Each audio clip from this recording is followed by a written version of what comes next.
Yeah, y'all smiling most of the time. Look like we're happy. Huh? Look like we're happy. That's what I tell the choir. Good evening, everybody. And we're pleased to have you tuning in tonight, watching us on the live stream.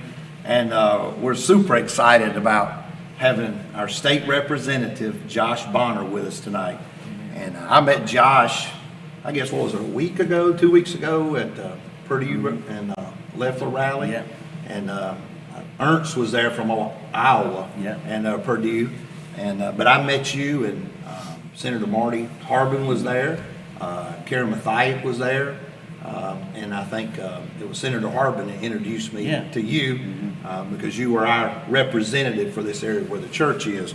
And I immediately, immediately, felt a connection with you and felt like, hey, this is a guy of integrity and character. And you were, eager to come over and wanted to hear, what I thought about this area and any ways that, you could help us. And so that kind of brought us to this point here tonight to where we're in this, in the room here. So we have our assistant pastor here, Todd, and we have Philip here. Philip works for a company in the private sector. And then we have Scott here with us also tonight. And Scott's worked in the public sector most of his life, as serving the communities in the state of Georgia. And so we're all here tonight, and we just want to talk about, I think we termed this Answers for America, because what's going on in this country right now, people have a lot of questions right now. A lot of uncertainty. I've never seen the uncertainty people are worried. I've never seen such division in our country. You can go on social media and make a post about anything, say, man, I love banana splits, and you're going to have half the people attacking you why bananas are good for you and bad for you. Right. We're seeing a whole lot of division in this country right now. And so we want to do our part. Now, number one, we want to do our part.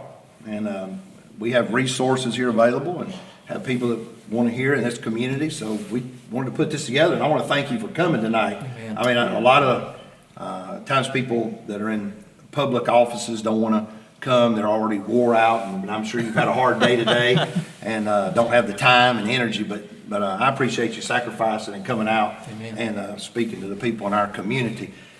I introduce yourself. I'll let you, if you want to, I gave your name, but tell us who you are, how long you've been our rep. Yeah, thank you, Ken. I appreciate that. I was elected back in 2016. It was the first time that I had ever run for political office and was very grateful to get elected during that time. And then just recently in this last election cycle, was reelected for what will be my third term here in office. So I live in Fayette County. I grew up in Fayette County, went to school at Fayette County High School, graduated from there, then went off to the University of Georgia. Go Dogs. That's right. I was there for a little while and then went on from there. I've got 4 kids that I'm raising with my wife here in Fayette County. I own a commercial real estate business, and so we do a lot of property management and leasing and brokerage work. Some of the service that I've done, I served on our real estate commission here for the state, helping govern that industry a bit. So I've got a little bit of experience in that. But really enjoy this role of public service. It's definitely, it's meant to be a part-time job is what they tell us, but it sure has turned into full-time. Right. Yeah. Throughout the year, especially during a season like this. But yeah, there's nowhere else I'd rather be here this evening than here in the church with some godly men and women and talking about our faith and talking about policy. So I'm very appreciative to be here. Great. We appreciate that. Well, Representative Bonner, we'd like to thank you for your service, because I was doing a little bit of background on you, and I realized that once you graduated college and you joined the military, you did a career in that, and I think in 2001, I believe you transitioned over to the reserves, and then in 2003, you got deployed 3 times on the global war on terrorism, including 1 time in Iraq. And I think currently, I believe you're a lieutenant colonel in the reserves, if I'm not mistaken. I am, yes. I was walking past the ROTC building one day at the University of Georgia, and I saw a guy rappelling out of the 3rd-story window, and went and asked the guy what he was doing, and he said, well, we're we're learning how to rappel. And I said, well, that sounds kind of fun. And so I figured out that's how they got me hooked, right?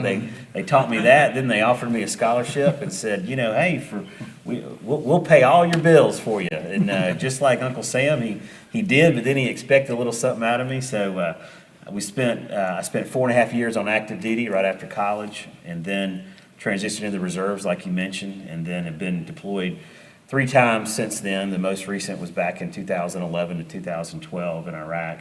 And then currently, the role I'm in now in my unit, we help coordinate disaster relief for the state of Georgia in the event of an emergency. So coming up on 24 years of service, and thoroughly enjoy that part of my life as well. And it's been an incredible experience, but I'm just glad to be a part of it. Yeah, Yeah, man. we certainly appreciate Yeah, we your do. service. Thank you so Thank much. you. I appreciate I that. think we all appreciate that type of service to a community and the country Right. as well.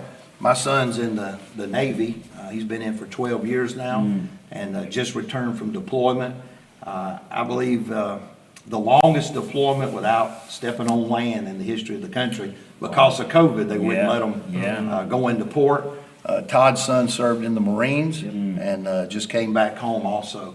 As a church, we want to just show our appreciation. You want to buy your entire family's dinner Oh my at gosh. Texas Roadhouse in How about Newnan. that? Wow. And just to show our appreciation Well, for your I- service. That'll to be our a step up nation, from the our Waffle country. House. Yeah. Really, thank y'all. It's hard to beat the Waffle House, I'll be honest with you. You have to watch us right here. We'll try to recruit you to this church, eating Waffle House. Yeah, well, thank y'all so much. Scott brought that to my attention today, and I said, wow, not only our representative, a man of faith, but also serving his country in the military. We really appreciate that on this. So you and I met at the Purdue Leffler event that was held in Spalding County, and I was there. As we talked before, the concern over the election. People are saying that this election is going to take place in the Senate race with Purdue and Leffler running against Ossoff and Warnock. Maybe the biggest election, the most or have the most impact of any election in the history of our country. And some of you are saying this is more important than the presidential election. And why are people saying that? I mean, what's so important about this election? Well, it does become a little cliche when we say that every election is the most important election, but it certainly, every time we say that, it definitely seems that way, right? And what we saw back in 2016 was a tremendous shift in our electoral process, where we had a true outsider who had never held any political office become the most powerful elected official in the world, right? And just completely turn that on its end. And now what we're seeing is that a lot of that stuff is in the balance. And so just assuming that President Trump is not successful in getting reelected through all this legal process, what we have in place would be a House of Representatives that's controlled by one party, the presidency, so the executive branch controlled by that same party, and then potentially the Senate controlled by that same party. And so what we found throughout our country's history is that anytime one single party has the executive and the legislative branch, that almost eliminates that checks and balances aspect of our country, right? Yes, sir. And so, it really is important that we maintain that check and balance.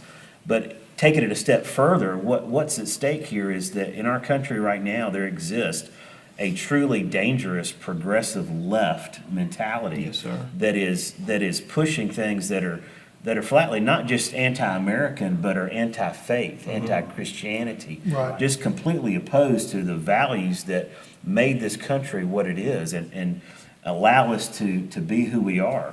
And so what is truly at the balance are things like, important policies, literally the direction of our nation in terms of healthcare, education, our economy, our military, foreign policy, all of these areas that impact every single aspect of our life. So it sometimes sounds a bit cliche, but it is absolutely in the balance with this election that we get these two senators, Senator Perdue and Senator Loeffler, reelected. So we have, and the thing is, even though if we get them elected, we'll have a majority in the Senate. It is a very slim majority. And so we've got a couple of Republican senators that tend to be a little squirrely when it comes to some of these, issues that we care about. And so really, it's the best case scenario is to get these two elected and to maintain that slim majority in the Senate until we can, make some more gains in the House, and hopefully take that body back. Yes, sir. It is that important. You're exactly right. Some of the powers that the Senate has, you were talking about before we, went live here, that even though we went through some trying times, this has also been a real learning experience. It's been like a civics lesson. People are going back, pulling the Constitution out, reading the Bill of Rights, which is the first 10 amendments that gives us our civil liberties in this country. People are learning about our government, how it functions, the three branches, the legislative and the executive and the judicial branches of the government. But specifically, what does the Senate, the powers that they have? Sure. So the Senate, between the two legislative bodies, the Senate is known as the more deliberative body, right? Smaller group, longer terms, things like that. But one of the things about the Senate in particular that is unique and very important is the advise and consent function of the Senate. So when it comes to cabinet level appointments, when it comes to federal judges, to include Supreme Court nominees, all of those have to go through and get approved by the Senate. So, if you look at President Trump, he was able to get 3 Supreme Court justices. Absolutely. I mean, and not only that, but I think the last count I heard was somewhere in the neighborhood of 78 federal judges throughout the country, which that's really what can turn the tide on some of these issues. So it's incredibly important because all of those things have to go through the Senate in order to get passed. Plus, they act as a check on the House of Representatives, which is 435 representatives. And, right now, the Speaker of that House is a lady that represents a portion of California out in San Francisco that is absolutely crazy. I think we all know her. Yes. Yeah, you don't even have to say her name. Everybody already knows. I mean, people are leaving that state left and right. Yes. A lot of them are coming here, but That's true. They're leaving that state left and right. And we see what has happened out in Seattle and all these places where they've allowed these protests to turn into movements that are completely anti-American. Yes. And completely destroying their own communities. Exactly. These elected officials are allowing their own communities to be literally destroyed. It's very sad. Yeah. When they was writing our Constitution and they come to the place where they, just couldn't move any farther because the smaller states thought they were powerless. And a lot of people don't understand the Electoral College and why it was, put in place the way it was. It was to make sure that every state was important when he elected a president. But with the senators, you mentioned 435 representatives. The representatives are sent there according to population. But the senators, every state has 2 senators. So it gives every state equal power, in our government. And so this is that important. One of the things that we've heard about the senators is if we lose this election, if Perdue and Loeffler lose, is that one thing that a Biden administration would do is pack the court. What does that mean, to pack the court? Right. So the Supreme Court currently consists of 9 justices. And that number has grown over time, but it has been 9 justices for some time now. I don't know exactly how long. But when packing is referred to, when that's referred to, it means increasing the number of justices on the court and doing just that, packing them with the folks that you want or the types of folks that you want. And so their conversations have been, adding as many as 4 new justices, so it'd be 13 members. So essentially, there would never be any sort of conservative majority on that court. And frankly, it's just dangerous. Right. Because what we have seen over a period of time is how the judicial branch has almost, you know, they filtered into the legislative and executive branch, and they actually, instead of interpreting the law, they're actually, in some cases, making law. Correct. Right? And that's a very dangerous aspect of it, and again, it does not align in any way with our founders' intent. Packing the court would impose someone's will on the people of the country. Packing the court would remove the checks and balances. Absolutely. In our system. Absolutely. It's extremely dangerous to take advantage of a court system and then use it for your advantage, to impose your will on people Absolutely. against what they want. They also talk about in this election that they would make Puerto Rico a state and bring in senators in Washington. Puerto Rico and Washington D.C., they would seek to provide them statehood, which would then, you know, just kind of based on their demographics there, would give the Democrats almost a supermajority in the Senate and then potentially the House as well. But I mean, again, these are things that you know, it's almost like there's no end to what they will do to achieve their purpose, and it's almost like the ends justify the means, you know, with all the stuff we've seen, and it's just a very dangerous direction that, again, is not in line with what our founders intended. Yes, sir. So, just so people understand how important it is to vote, I've heard a lot of people, and we'll talk about that in a little while, but I've heard a lot of people talk about, well, I don't know if I'm going to vote, you know, in this election, my vote doesn't count, all the things and the confusion, I don't know if I can trust the system. And we'll talk about that before we leave tonight, but what would a Biden, let's say that the conservative people decided to stay home, and let's say that we have a Ossoff and a Warnock in there, and they have the majority in the Senate. Let's say that Biden does take the presidency. What would that administration look like? What are the issues? What are the things that we would see happen in this country that we've never seen before, the issues you're seeing there? Well, it's pretty easy to know that because they've told us, right? We don't have to make it up. They've actually told us. And so, you know, across the board, we know that our taxes would go up. We've already made that very clear. We already know that they would push this, what they call the Green New Deal. Absolutely. Which would actually, you know, absolutely ruin our economy. We know that they would continue to push this political correct environment that, you know, allows a girl to call themselves a boy and a boy to call themselves a girl, and you've got to be okay with that, right? And you can't determine, for instance, in your church who you're going to hire in your church, because you're going to be forced to hire people that don't believe what you believe here in this church, that are not in line with your faith and doctrine.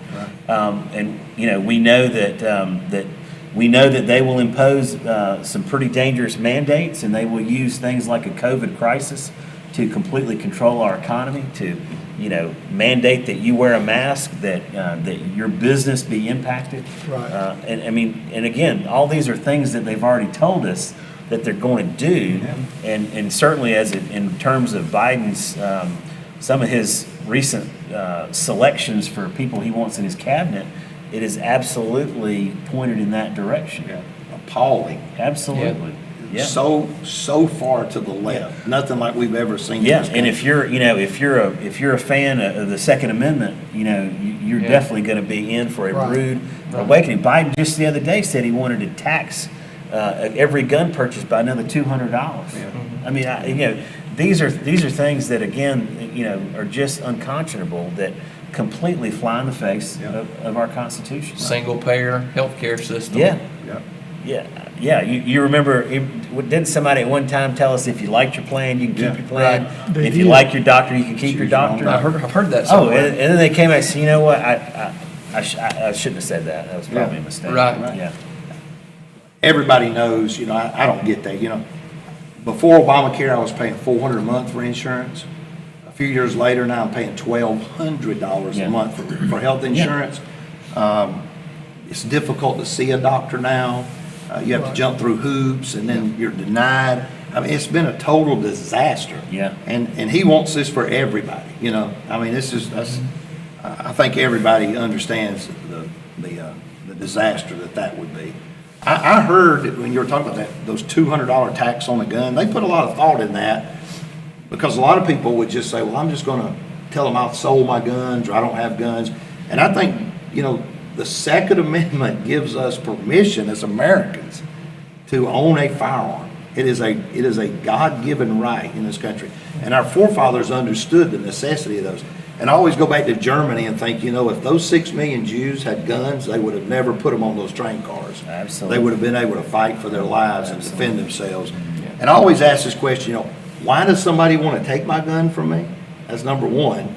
You know, why would you want to take my gun? Is there something that you want to impose on me that you know I might want to fight back against you? You know, so why do you want to disarm that? Going back to the $200 tax, people say, well, I don't have a gun and I'm just going to hide them. No, you won't, because you won't be able to buy ammo without showing you paid your taxes. Right. Buy a hunting license without showing you paid. Yeah. Or if you go to a shooting range or Yeah. shoot your gun in the backyard, you know, and somebody reports you and the police show up, you know, have you paid your gun tax? You know, Yeah. make that a felony Yeah. with prison term. I mean, he's coming after us on this and trying to take a right away that has been given to us by our founding fathers that fought and bled and died for this right. And now he's trying to strip us from it. They've been doing that for years, trying to It's take a that right. fundamental difference in philosophies, right? There's on one side, we truly believe that the government is there to protect your rights, to protect those inalienable rights that you have by simply existing. But the other side says that government is there to control the rights that you have, right? And that is a fundamental difference that when you understand that philosophy, that drives so many of their decisions. Yeah. Another big thing with, if they had that power and control, their platform, and as a Christian, this is a litmus test for me.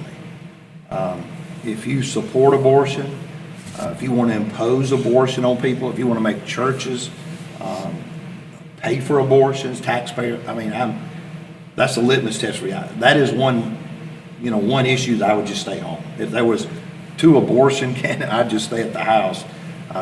You know, the Bible teaches us that God knew us before we was even formed in our mother's womb, that a child is a gift from God himself to the parents. And so we believe and we champion life. But a Biden administration, or if they had that power, they would give abortions full 9 months, you know, all the way. And in some cases, some of them even said after the child was born, the parents could make a decision and then force Americans to pay for them. Yeah, the progressive left at one time, their mantra was, in terms of abortion, they wanted it safe, legal, and rare. Rare. Right? Now it's on demand and without apology. Yes, Right, sir. exactly. That's exact. That is. I mean, when we were debating the heartbeat bill a couple of years ago in the Georgia House, when Representative Ed Setzler, who was the primary sponsor of that bill, was in the well, which that's where you present the bill to our colleagues. As he was presenting that bill, explaining what the bill does, there were members of the Democrat caucus that stood up, turned their back to him, and were holding coat hangers in their hands. I mean, it was just the fact that life is, for us, life is sacred. For the other side, life is something that ought to be controlled and something that only has value if it brings value to you. But we believe that life has value regardless, but at every level. You're right. At conception all the way to the grave, life has value. Yes, it does. Exactly right. And that's just a hard thing to wrap your head around, how it is that in 2019, we would have in the state of Georgia over 30,000 abortions. That's 30,000 lives that were ended. Wow. Innocent lives that were ended. Population of Peachtree City is about 35,000. So what you've done on an annual basis, if you've wiped out almost an entire city of lives. Everybody's concerned about Corona and COVID, and, they keep the death rates on the news screens, 24/7. But still, the leading killer in America is abortion. Absolutely. Cancer, I looked on National Right to Life's website. There's about 800,000 abortions in 2018, which is the last figure they showed. And there was about 600,000 cancer deaths in 2018. More abortions, Yeah. more people die from abortion than any other thing in this nation. And what's the interesting dynamic that COVID has shown us is that the other side is very inconsistent when it comes to following the science, right? Yes, they are. He's preaching now. Because science tells us that that's not just a group of cells, that's not just some inanimate object, but science tells us that that is a life, a human life inside that womb. And so if we follow the science, then we are in effect agreeing that that is a life that we're choosing to end, right? Yes, sir. So, I think it's important for us to be consistent in how we argue this. Exactly. Very good point. It is a plague on our country, abortion is. Well, I even said it from the well, but, when we all stand before Jesus, I want to stand there and say, Lord, I fought. Yeah. Right. I fought for those kids. Yeah. Right. Exactly. Amen. There's another policy that just amazed me too, I heard this past week, because our President Trump's always had this America First policy. And I remember when he was running the first time, he said, the rest of the world has, they have their own presidents or leaders. He said, I'm going to be America's president, and I'm going to put America first. And, with the prospect or the possibility of this Biden administration coming in, that some of his people that he's looking at have abandoned that policy and said, please get us out of that America First policy, and let's be equal with other nations in the world. And you remember Reagan said we need to lead through strength and have our strength as a country, because the rest of the world does look at us, for leadership, how to have a fair election, how to have a republic and a democracy. And they look to us for leadership and help and guidance. And now they want to erase that and bring us down where we're equal with everybody in the world. And I think that we have something here exceptional as Americans we can share with the rest of the world.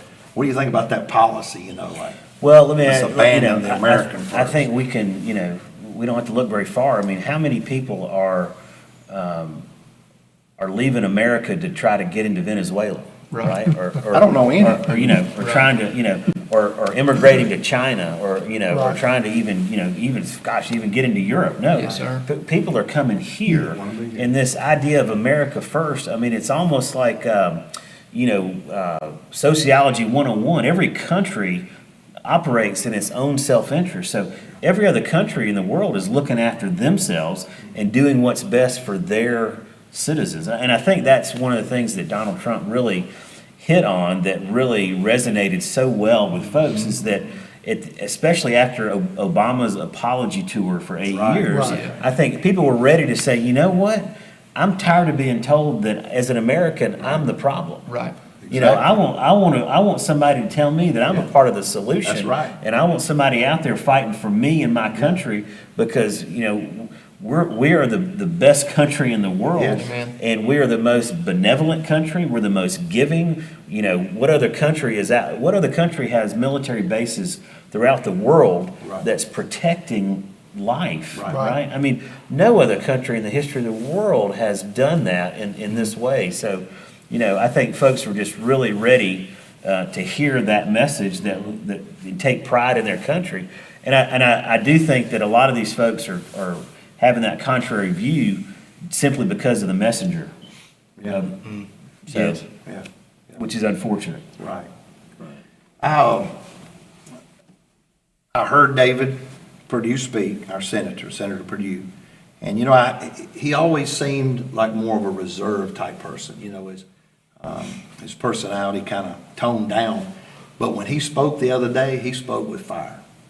And he took a strong stand against the issues that a Biden administration would bring, and took a strong stand for Christian values, protection of church, protection of the unborn, protection of our Second Amendment rights. I was impressed by him when he spoke. I was amazed. Yeah, great guy, and let's just contrast the two candidates there for a moment. You've got a guy who was a CEO of two Fortune 100 companies, ran Nike for a while, he ran Dollar General for a while. I mean, this guy actually knows what it's like to sign the front and the back of a check, right? He actually created jobs. This guy went into politics after a lifetime of having achieved things and could have just as easily retired from industry and been, been complete.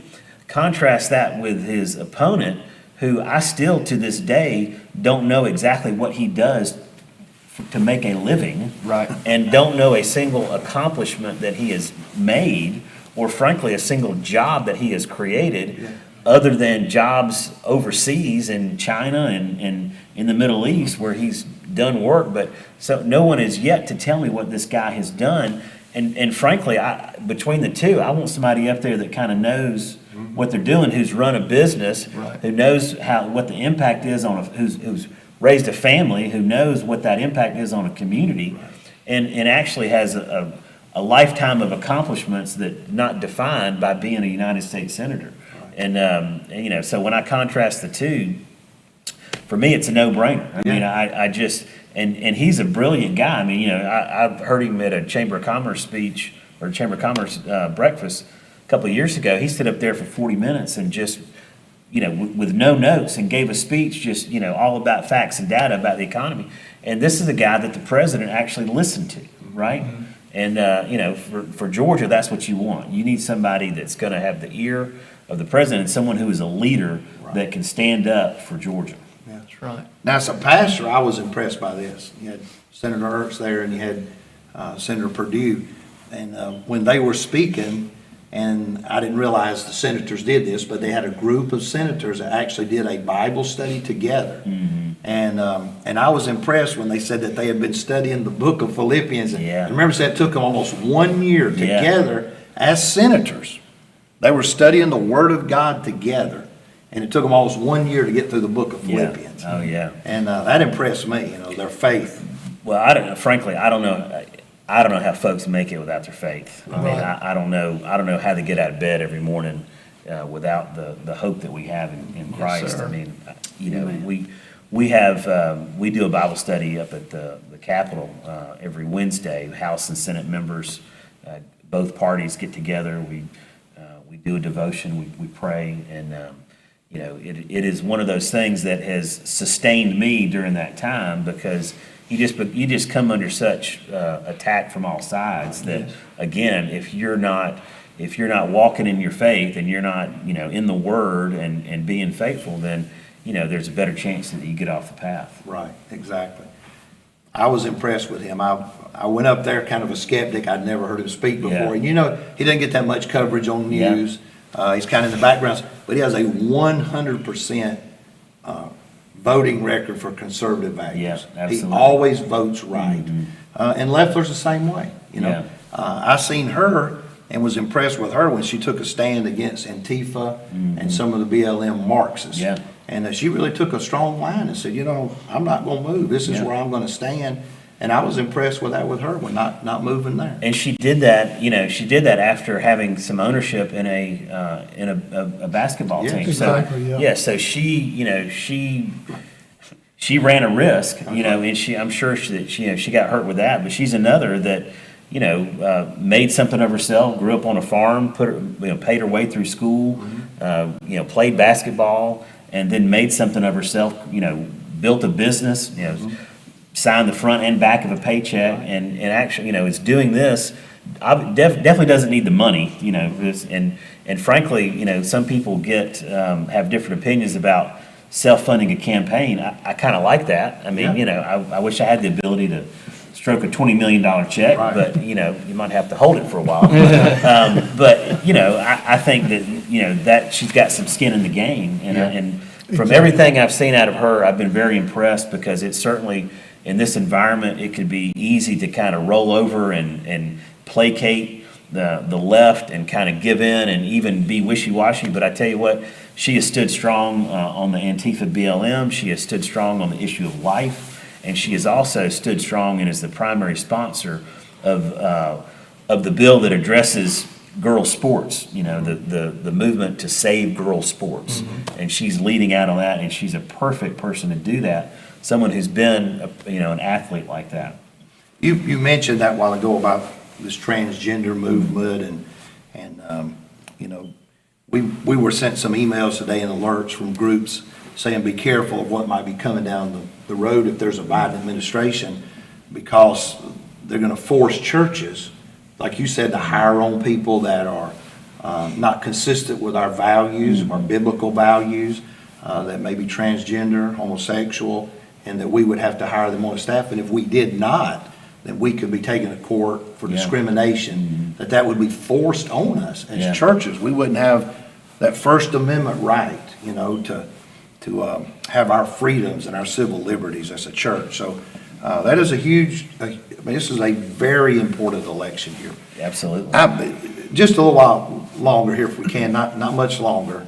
But I've got some guys here, it's your constituents, good men, and some of the concerns, I just give them an opportunity to voice some of the concerns that they have right now, living in this country today, to you, and let you kind of just, speak to those things and help us with them, or, Sure. inform us about what's going on. I'll tell you what I or know. whatever, That's yeah. all I can do. I don't know, Philip, if you want to, or Scott, if you want to go first. Go ahead. Well, I look on TV and I watch, like, New York, business owner just got arrested for opening his restaurant at night, and 3 blocks down the road, you can actually go in the restaurant because they got different zones in there. It seems like to me they're just eroding the civil liberties across the country in order just to control us. Yeah. And it just does not just in New York, it's in California. I know our governor didn't do some of the other things that some of these other governors have done, but still, once it starts to seem like it's rolling across the country. Yeah. With more and more, they just want to control everything that we do. Well, so I think Governor Kemp had it spot on when he says that we've got to not only protect people's lives but their livelihoods Right. as well, right? So it's not enough. I mean, because frankly, when you shut down that nail salon, you've pretty much given that family who owns it a death sentence, right? Right. Because that's that family's sole income, It's the husband and wife that are running that shop. That's how they're feeding their kids. That's how they're putting, money in the bank, sending their kids to school, that kind of thing. So we've got to be very mindful of that. Number one, the fact that, and this was something that really struck me, was that, when you think about it, all the people making decisions about closing businesses, opening business and all that, all in the government, they're getting a paycheck regardless. Exactly. Right? So, they just don't have the concept, right? But as a real estate guy, we manage these properties. We got a lot of mom and pop tenants, and what we saw was when some of these places, when some of City of Fayetteville shut down businesses for a week, well, that shut down Michael's, that shut down Hobby Lobby, that shut down. But what it didn't shut down was all these places that the federal government deems essential. Right. Walmart, Target, Right. Kroger, Publix. So where everybody was? Walmart, Target. Exactly. So it didn't do anything other than send people to the places that were open and then cripple our mom and pop businesses, right? And it didn't do a thing to slow the spread of anything, right? Yeah. So that's something we've got to be mindful. And frankly, we've been very fortunate in Georgia to have a strong governor who stood up to in this crisis and said, look, we've got to accept some level of risk, but we have to allow people to make a living, right? Because some of these other communities up in New York City, that place, it's like dead. town. Yeah, it's a Right. ghost Right. town. Or places out in California. Plus, you got these folks that I just read an article today about a guy who said, we need to stay home this holiday season, and he was a mayor or something. We got to stay home. Well, it turns out he's doing this Zoom meeting from Mexico. from an Airbnb in Mexico, Yeah. or the guy the other mayor that said everybody needs to stay home Thanksgiving, and right after that, he gets on an airplane, flies to Dallas, right? Yeah. Or the Who's- the guy you mentioned that said you don't go out to eat at a restaurant, and so he steps over to New Jersey and goes to a restaurant, Right. right? I mean, Yeah. just it's that elite progressive Yes. left mentality that we know best, Right. And you just the uneducated Right. masses that you Exactly. don't know Right. any better. But Right. I'll tell you, once our, like for instance, with our tenants, once they knew what the rules they could operate under, like, okay, show me, do I have to have, plexiglass here, mask here? As soon as they had the rules to operate, they were back up and running Right. like that. And, because they had to make money. So we have to be very mindful of that, and as a people, we need to push back against an overreaching government and say, Yes. look, this is, the government cannot have this authority for this length of time. I see that exactly what you just said. I see that evolving in our society, and where you have the elitists, and then it's almost like the citizens or the peasants. Right. Yeah. And yeah. that you can't decide for yourself, how much salt to put on your food, Yeah. or how much soft drink you can drink, or whether or not you want to wear a mask or Yeah. not. Yeah. We're going to make all those decisions for you, and you're going to have to abide for them. And Philip mentioned about health care earlier. We're going to decide everything in your life. Where you live, we're going to decide what you eat, where you get your medical care. We're going to make every decision for you in your life, and I see that exactly Yeah. coming in. And you mentioned that they did push back last night. Did you see They that? did, That yes. owner did, and it looked Yeah. like probably a crowd of, I don't know, 500 to 1,000 people lined up in the streets. I guess his customers. Yeah. And said that, hey, we're with him. Yeah. He needs, if he wants to open his business, it's America. Let Well, him make that's his right. own At decision. what point do we say, you know what, look, if there's a guy that owns a gym and he wants to be open, it's up to the people that go to the gym to Right. decide Exactly. whether or not, if they want to go there, into Yeah. what level they want to protect themselves when they go. Right. I mean, heck, he could be the gym that, everybody that has already had it and over it, that's where they Yeah. go, or whatever. Yeah. Right. But the government should not be able to tell me that I can open and close my doors. That should be completely on me as a business owner. That's right. Since our forefathers came to this land, we've been pretty good at figuring things out for ourselves. That's right. That's right. We've done a real good job of it. That's right. Figuring out if I need to wear a mask, I don't need to. If I need to go here, I don't go here. And it should be a person's personal opinion. And I'll give the governor his due on keeping this state open. He did a good job on that. He did, and I think he deserves a lot of credit. I mean,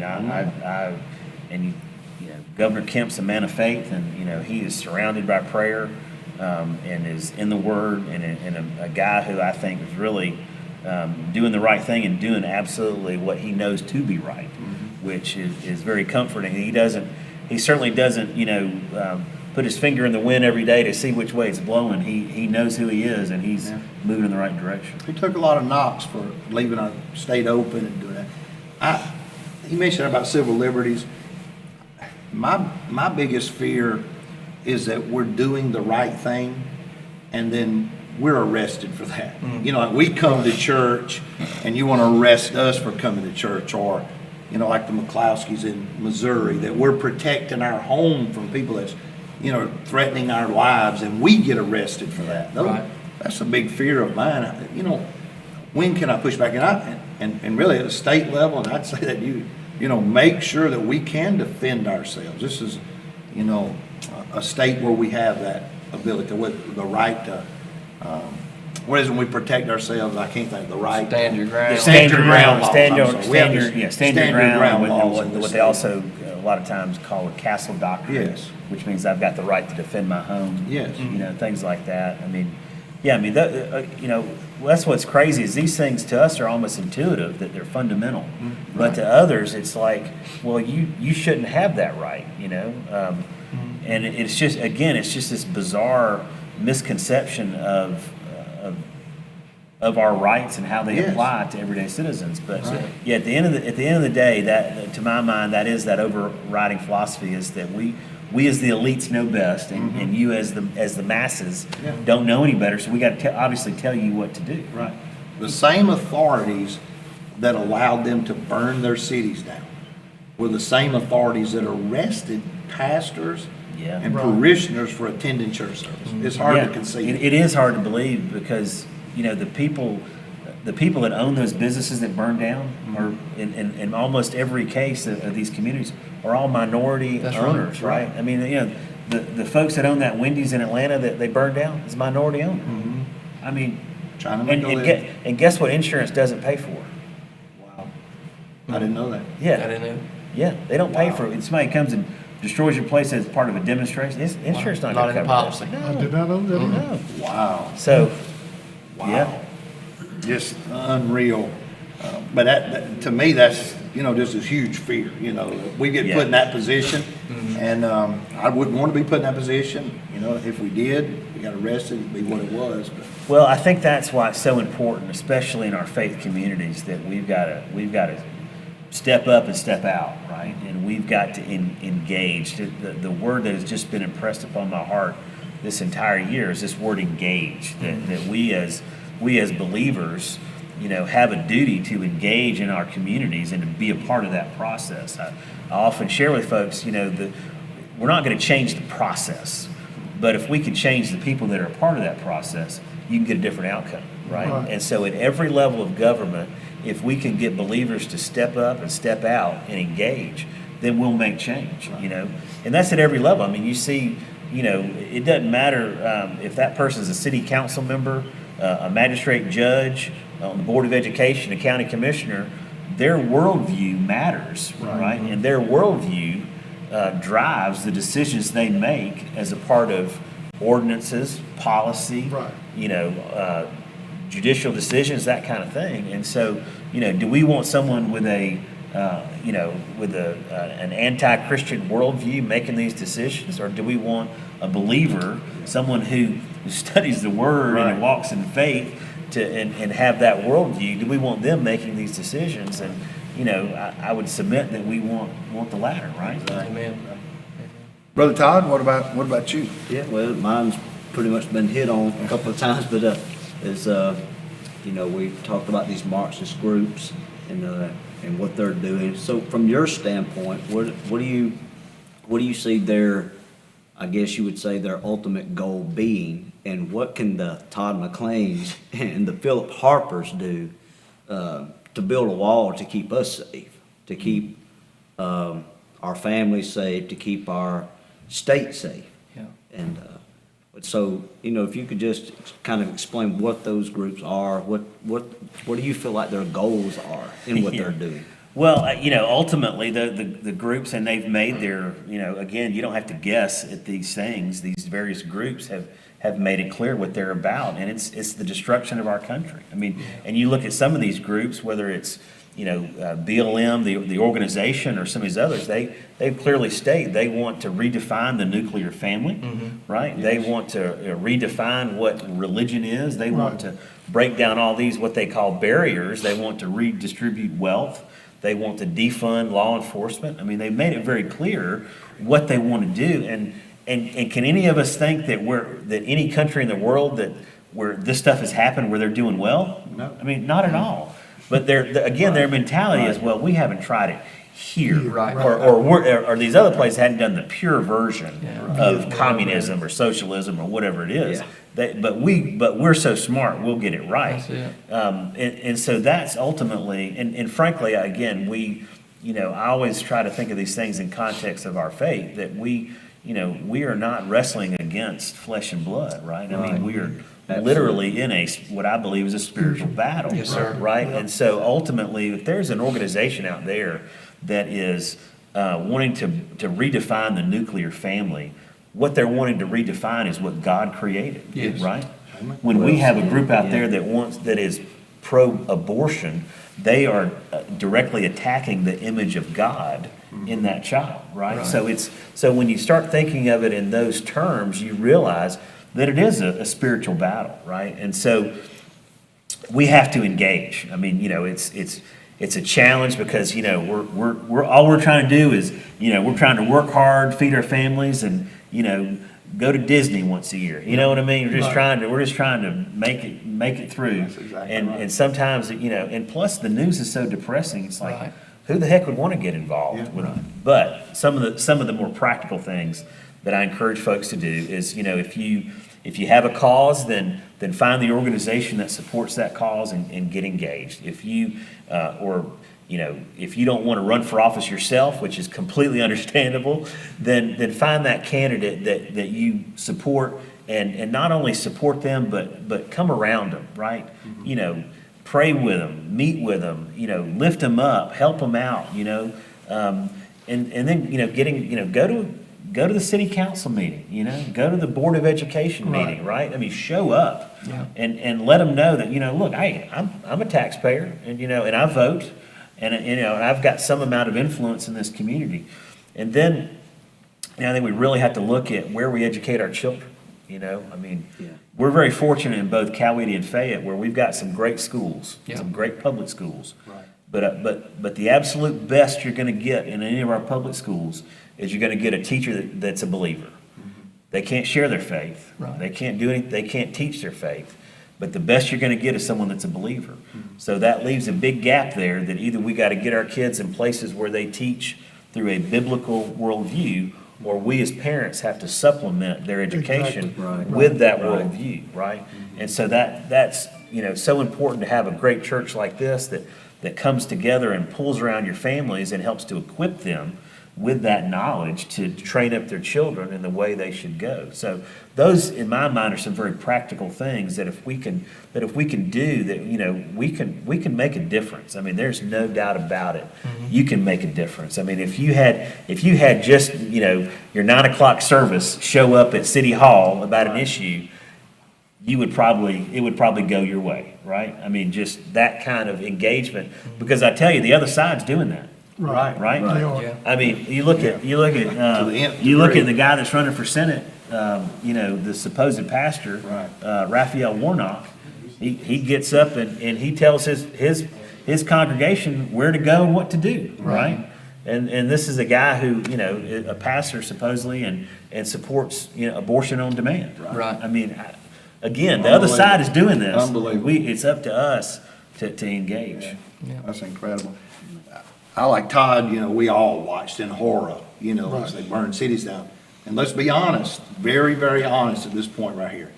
Every city that they burned to the ground, rioted and looted in, were controlled by Democrats. That's Including And Atlanta. they were including- allowed to including do the that. city of Atlanta. Exactly right. They were allowed to do that. Yep. And they were not under the control of the authority of conservatives or Republicans. And that's, in my heart, you're looking at a Warnock or Ossoff, then that's what we're looking at in Georgia. They're going to give free reins to that. I mean, that's not what we want. I left my house this morning and my wife literally was in tears this morning. And the question she asked me, and I'll ask you the same thing, is she said, will it ever get back to normal in this country? Will things ever be like it was? Because she's thinking exactly what you said. I want to go to work every day. I want to come home, turn the television on, watch the Andy Griffith Show, take a vacation with my family. Yeah. I don't want to feel in fear of my life. I want to shake the hand of the police officer and wave at him and thank him for his service, for our community. I want to go to church on Sunday. And now all those things have been turned upside down. We're Yeah. being forced to do things we don't want to do. Will it get back Yeah. to normal? I mean, what do you Well, think? Do you see that? Again, I try to think of these things through the lens of my faith, and we know that we live in a fallen world. We know that at some point Jesus is going to come back, right? Right. And we know, and Scripture tells us what things are going to look like, kind of up to that point, and then thereafter, right? So I try to keep that in some sort of context. At the same time, I'm very optimistic. When I know the presidential race is still in some flux, but when you look at what happened on Election Day, some really good things happened. So, for instance, here in the state of Georgia, over in the House of Representatives, we had 20 races where that were targeted races, meaning the Democrats thought they could flip those seats. Well, out of that 20, they won 3, and we flipped 1. So they, instead of a net gain of 20 for them, they had a net gain of 2, right? Similar situation over in the Senate. Well, across the country, we made significant gains in the House of Representatives We picked up seats in California, which is unheard That's what I- of, right? We still maintain the overwhelming majority of the state legislatures. We've got more than half of the governors.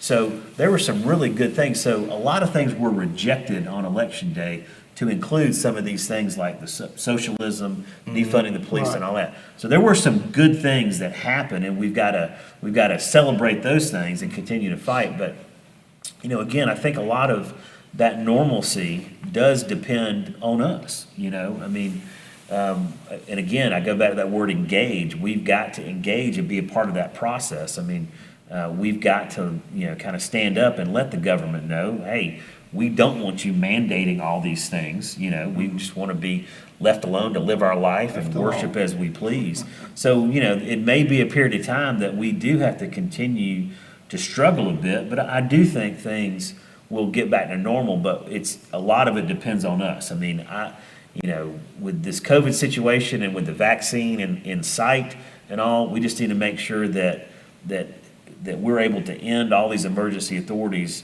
as soon as possible to not continue to give government this authority. And once we get beyond that, we need to relook and see, okay, do we ever want to give them that kind of authority again? No, that's exactly right. And, you know, everybody knows COVID's real. We know somebody's got sick from it. Yeah. People always talk about the numbers. I mean, you know, the survival rate is just 99.98%. 90, you know, if you're 70 old, it's like 94.65. And, you know, but they've used that sickness to control people by fear. Yeah. I say it this way, to herd us, to push us where they want us to push us. And that's a completely different subject on there, but we can talk all night about that. You know that. But Philip, what about you? I mean, Yes, sir. And we did touch on it a little bit, just with our vote, our most sacred, right that we have as Americans, and the importance of the Senate runoff that's coming up, and we all saw, what did take place on November 3rd, and with all of the mail-in balloting, and you hear so many things on the news, on social media, in talking with people, and there's a lot of confusion out there, and people are anxious, and people are concerned. I think it was Brother Ken that said, maybe my vote doesn't count, and so why bother? Why do I take off of work? Why do I, maybe neglect, getting the kids dinner together and getting ready for school tomorrow and go take the time to vote in this Senate runoff? And I think it's very, people are just concerned, is the election in the state of Georgia going to be fair? And can we believe in the result? Because we all know how important it is, but I think we need to convey, to others, just how important it is that we do get these two senators elected. And for those that would be fearful of, well, I just won't bother to vote because they'll just steal it. Yeah. Your thoughts on that? can I preface that before you answer Sure. that a little bit too? Because I just want to say this, and I think we all felt the same way. When they stopped counting, I started thinking fraud. Yeah. And I think most of us did. Now, I don't know. So just from that standpoint, can you explain a little bit about how the votes are counted, how this process works? The absentee ballots, how they counted, how they verified, the machines, I don't know if you can speak to that or not, if you can. I'll kind of summarize the process as I understand it. So let's start with early voting and day of voting. Okay, it's kind of straightforward. You go in, you show them ID, you prove who you are. You go to what's called the ballot marking device. It's like a big iPad. You make your selections, and you get a printout that actually lists who you voted for. Doesn't have any identifying information, personal identifying information, but it's got who you voted for. So you can verify that.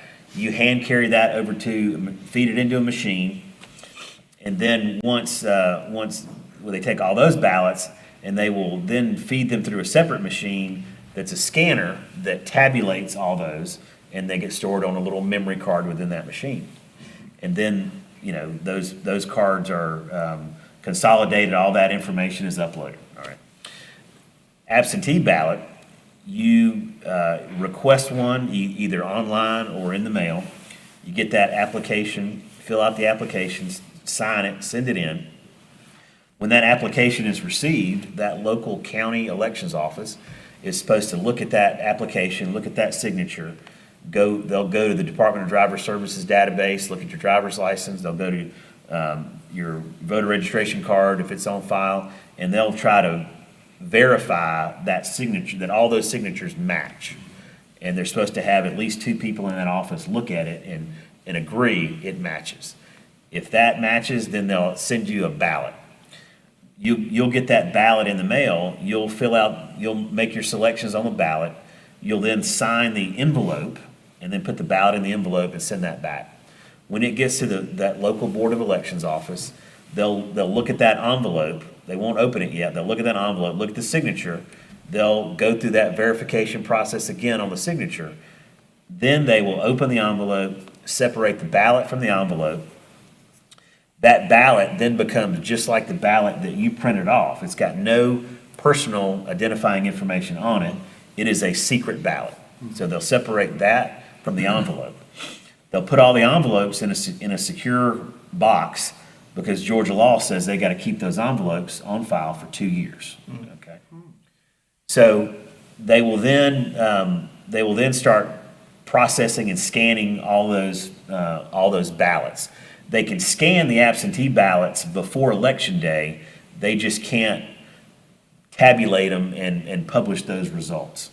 So Election Day, everything gets kind of adjudicated, and for some counties, some of the larger counties, it takes longer than others, and everything gets counted that way. So that's the process. Along the way, a campaign can challenge an absentee ballot if they so choose, or if the absentee ballot, if the elections office says, well, these things don't match up, or this address doesn't match with what we have, they set it aside, they try to make contact with that voter, and they give them an opportunity to come in and what's called cure the ballot, which means show me that this is your correct address, show me that this is your correct signature, and all that. So they have a certain time frame to come in and do that. If they don't cure that ballot, then that ballot gets discarded and it's not counted, okay? So all those things get tabulated, and that's how the system is designed to work. Now, where there is, some people have looked at the machines and they say, well, the machines have been hacked, obviously, things like that. We are told that is impossible, but let's, for the sake of argument, say that you can do that, to say every third vote for Trump, we're going to count it towards Biden or whatever. Well, in order to mitigate that, the Secretary of State ordered a 100% hand recount, a manual hand recount of those ballots, where they took the ballot, looked at it, that piece of paper, and determined who was selected, and then put it in the appropriate stack, and then they counted all those things up by hand. And when they did that, it was a minuscule variation between what the machines counted and what was hand counted. Okay, so as far as could be told, there hasn't been any verifiable proof of fraud in that process I just described. Where there is opportunity for fraud is in this absentee ballot process, Yes, right?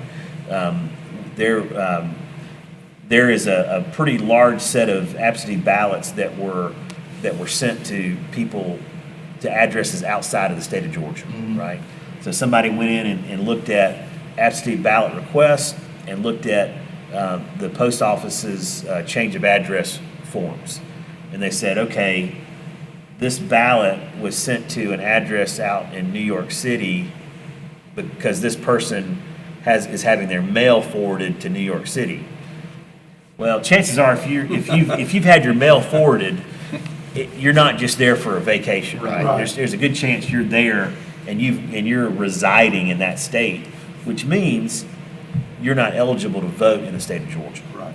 So, my understanding is that there will be a legal challenge in that regard.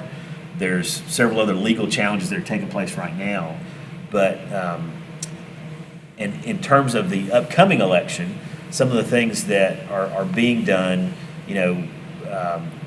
number one, you've got to establish residency in Georgia to vote.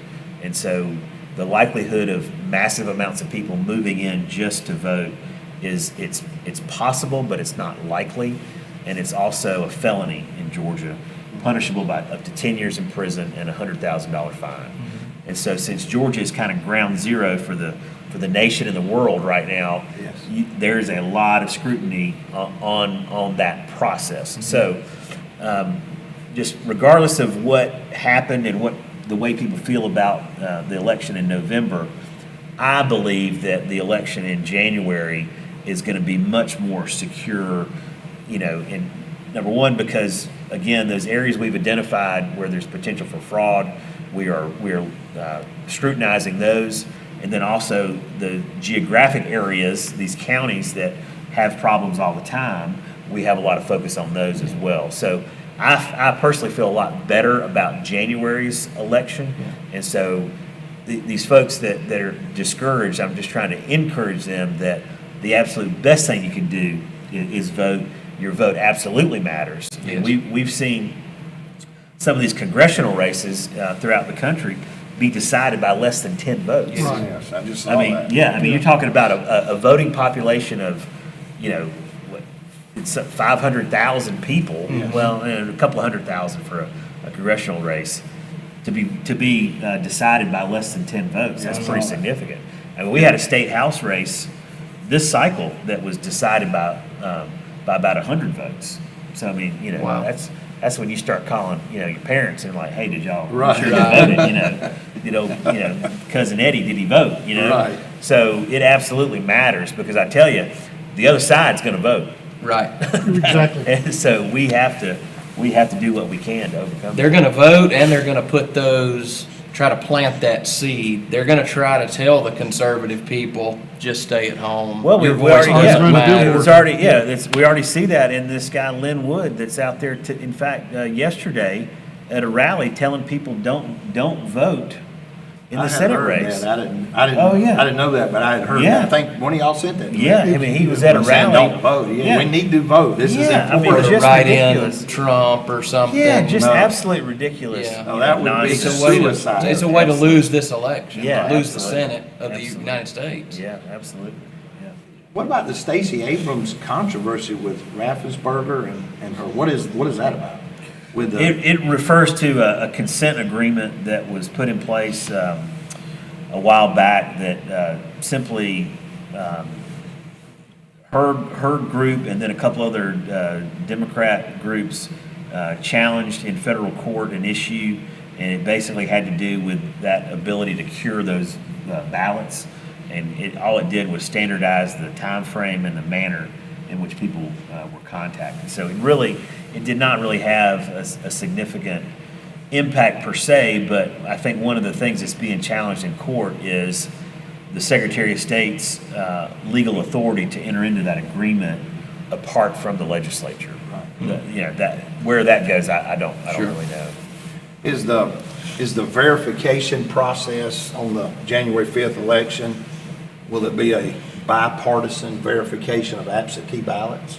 So what is you have at the local, so all this stuff takes place at the local county Board of Elections office. And so you can have monitors, that are not state employees, but monitors from the political parties in those offices monitoring that whole process. And so one of the things that we're pushing for is to increase the number of those monitors so that basically, starting immediately, you have somebody in there sitting there or looking over the shoulder of that county employee and verifying that what they're doing is correct.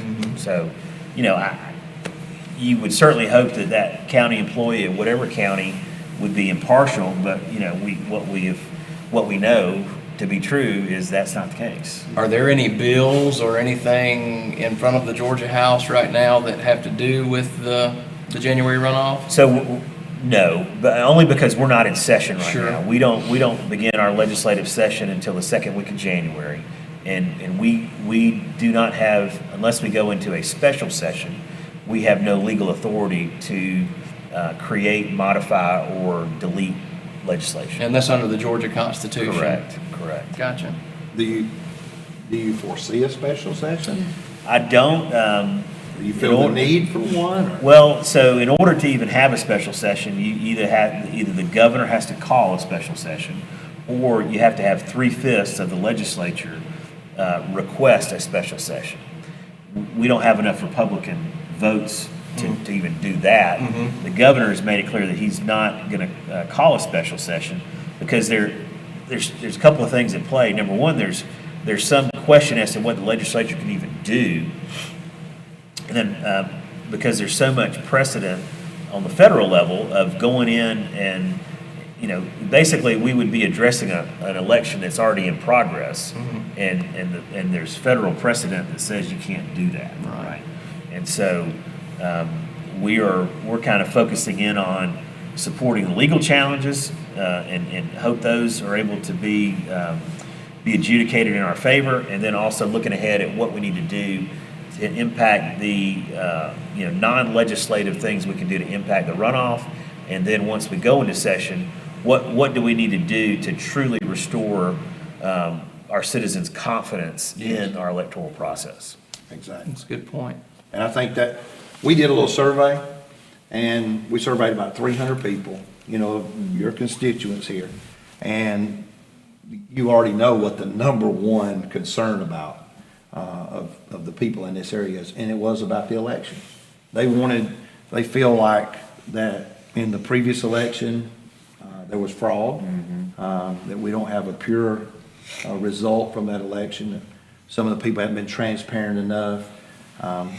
And they also feel like in the upcoming election, they're concerned that, is there going to be fraud there? Are they going to try to overthrow this election or try to cheat in this election? And that is the number one concern. I don't know if you want to speak to that. Well, that's kind of what I was saying. We have identified these areas, and in fact, there were two Senate hearings today that heard testimony from technical experts, IT folks, poll workers, things like that identified in very specific terms some issues that they saw, whether it was, hey, there's a suitcase full of ballots that people lost sight of, or Right. or hey, we're supposed to be monitoring, and they they were counting over there on the first pew, but they wouldn't let me any further than here to monitor, and I couldn't even can't read it. So those kind of things now, since they've been identified, you can guarantee that we're going to address those things in however we have to in order to make sure that there is absolute transparency in this process. Yeah. I think that's what people want. They just want, we can all handle the results of the election. If they're accurate and true, Right. reflection of the people, we can all live with that. And I think that's what everybody wants in the upcoming election that we're facing. There is a moral decline in our nation as a whole. We do need Christian men and women leading and serving in the political fields in our country. It's still wrong to cheat, it's wrong to steal, it's wrong to lie. And I remember when people didn't do that, they felt bad about that. Yeah. And now it's just the norm for people. Yeah, Right. yeah. And that's because of political decline, a moral decline. You mentioned that a while ago about some of the crazy things going on. And the scripture talks about in the end times Right. that men would call good evil and evil Evil good. good. Yeah, And that's yeah. exactly what we're seeing. Yeah, We're there. I refer to that scripture so often because it's like exchanging truth for a lie. And it's so it's just so hard for us to wrap our heads around that sometimes. When again, some of these issues we've discussed but that's exactly what's happening is that people are just absolutely exchanging the truth for a lie. Yeah. And we've Yes, sir. got to, fundamentally we have to understand that government is not the answer to these problems, right? Right. I mean, government exists because the people allow it to exist, Right. right? And so we, over time, have given so much authority to government. We've turned over so much of our daily lives to the government that, it's just so much easier. But we've got to kind of stand up and reengage and understand that, government's not the answer to these problems that we have, but we certainly can, as believers, utilize the structure of government to make a change. Yeah, exactly. I believe if the Christian people in the state of Georgia would rise up, fulfill their civic duty, and vote, that this election will be hands down. Right. Well, we even One. saw that there were 24,500 Republicans that voted absentee ballot in the primary that did not vote in the general election. Unbelievable. And we had the Libertarian candidate for president took 62,000 votes. Right. Wow. And I can guarantee you that the majority of that 62,000 were not Not- Democrat exactly. leaning. They were Republican Right. leaning. That's right. The Libertarian candidate in the Purdue Ossoff race took 115,000 votes. Wow. Wow. When you add up on the Loeffler Warnock race, if you add up all of the Republican leaning candidates in that race, it was over 53% of the vote. So, the votes are there. The vote's Right. there. Right? Dude, just people got to go out and vote, Gotta right? do it. And so that's, those are the things we got to encourage folks to do. I know sometimes, people get real nervous about churches or pastors or Christians getting involved in politics. And I believe that's like we're talking about the election, just stay home. They want to silence us. That's why they say that. You're a Christian, you're not supposed to have a political point of view. You'd have to go back and tell Daniel not to do that, Elijah, Jeremiah, Isaiah, That's it. Ezekiel, every prophet in the Bible. We have to tell John the Baptist, recall his ministry, recall the ministry of Jesus. Because they tried to influence, that political arena and for the kingdom of God. And I think Christians need to stand up and engage in the process, be part of the process. If we don't get out and vote for a pro-life candidate, then how can we complain when we have a Exactly. Right. That's right. one That's that's right. pro-abortion? Absolutely. And so we need to be involved, understand what's at stake here, we are, I seen Pastor Brian, when he voted, he said, I just voted for the unborn. Yeah. And that's true. Yeah. Yep. And he just Well, voted and I for think that's what our congregations need to understand, is say, look, it's not about party, it's about right and wrong. That's it. And the thing is, we got the book that tells us right and wrong. Yeah. And so, you can vote for whoever you want, but I'm telling you, if you vote for somebody who believes on abortion on demand, Yep. you're not voting in accordance with what God has put Right. before us. Amen. Right. So, you do what you want, but, I'm just telling you what the scripture says. right? Exactly right, exactly right. Well, Josh, thank you for coming out tonight. Hey, I I hope really we've enjoyed helped, it. Yeah. helped people that's just listen and give people too a chance to get to know you a little bit better. I feel blessed to have you as our Amen. representative here. We are. And, the stand that you take, and then just being available to come out. You want to engage with the people, so I appreciate that. I appreciate that, and folks that want to shoot me an email, they can go to the house website and get my phone and email, and I try to be as responsive as I can to call folks back, return emails. I mean, you're looking at the staff right here, so it's not somebody else that's going to be calling you. It's an army of one when it comes to that. So, but I enjoy it, and this is what I tell folks all the time, is that, look, when people say, well, they say, what can we do for you? How can we help you? And what I tell them, I said, look, number one, you can pray for me and my family. Amen. Because, Exactly. it's not just about me, but, I got a wife and 4 kids who were kind of, they didn't run for office, but sometimes they feel like it. Right. So you can pray for me and my family, and you can stay in touch and be aware of what's going on in our community and tell me how that's impacting you. So, hey, if there's a bill or something out there that's going to impact the church or going to impact your business, I need to know about it. And so give me information, and don't just assume that I know everything, because Sure. I don't. Well, we do, work a lot better together. Absolutely. Than we do alone, that's for Absolutely. sure. Somebody told me one time if I was the smartest man in the room, we had a problem. Yeah, time to go to a new room. Time to change rooms on there, so. Well, God bless you, and I would like to encourage, everybody to pray for you and keep you in their prayers. Thank you. I Amen. appreciate you And, guys. Yeah. And remember, Appreciate you coming. Thank you so Yeah, much. sure thing. Yeah, thank you, appreciate it.